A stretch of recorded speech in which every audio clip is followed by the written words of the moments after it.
Pour le sommaire, aujourd'hui, nous avons Coinbase qui sort son listing token crypto, du NFT avec Meta qui ouvrira une marketplace, de la tech avec la mise à niveau d'ETH 2.0 et de l'actu en bref avec Axie Infinity, Metaverse et Shiba Inu. On est parti donc comme chaque jour du lundi au vendredi, vous le savez, pour un nouveau résumé de l'actualité crypto du jour en moins de 10 minutes. Pensez à nous suivre en vous abonnant, en cliquant sur le petit pouce bleu et la cloche.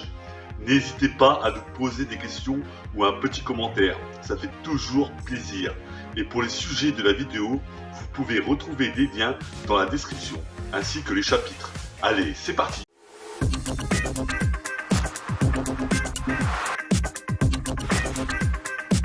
On commence avec la bourse de crypto-monnaie Coinbase qui a dévoilé une liste étendue de tokens envisagés pour une cotation au deuxième trimestre 2022.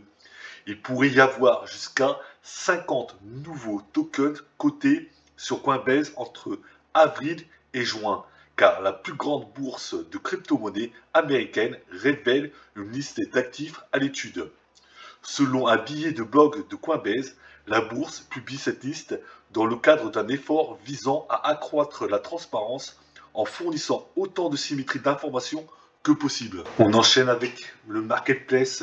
Hier, la société mère de Facebook a révélé qu'elle testait des fonctionnalités qui permettront aux créateurs de gagner de l'argent en échangeant des objets et des effets virtuels dans son jeu social de réalité virtuelle Horizon Worlds. Lors d'un entretien avec The Verge, Megan Fitzgerald, directrice du marketing produit d'Horizon, a déclaré que les créateurs pourront échanger des accessoires virtuels ou des accès VIP à leur parcelle privée du métavers.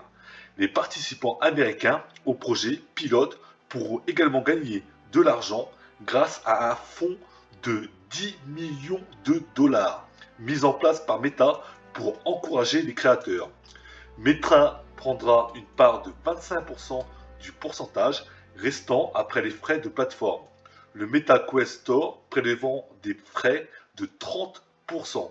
Il reste aux créateurs un peu plus de la moitié du prix de vente, ce que le vice-président d'Horizon de Meta décrit comme un taux assez compétitif sur le marché. On enchaîne avec de la tech, avec la fondation Ethereum qui s'est rapprochée du déploiement d'Ethereum 2.0 et a utilisé ses shadow forks pour faire en sorte que son testnet ressemble davantage au mainnet d'Ethereum.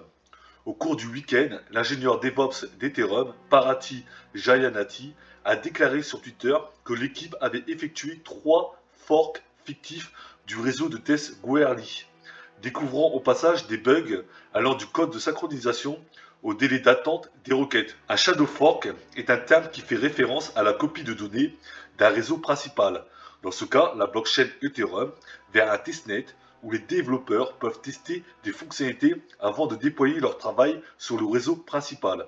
Ce faisant, les ingénieurs d'Ethereum ont fait en sorte que leur environnement de test ressemble davantage au réseau principal qui traite plus d'1 milliard de transactions par jour. Encore de la tech avec Sky Mavis, le développeur du jeu Axie Infinity, a lancé un programme de primes de bugs après que des pirates aient drainé 622 millions de dollars en crypto-monnaie de la sidechain Ethereum de la société Ronin le mois dernier. Le développeur offre des primes allant jusqu'à 1 million de dollars pour encourager la divulgation responsable des failles de sécurité. Sky Mavis promet de payer les White Hats, c'est-à-dire les justiciers de la cybersécurité, leurs primes en jetons natifs d'Axie Infinity, avec une période d'acquisition de 6 mois avec des déblocages mensuels pour les primes fatales.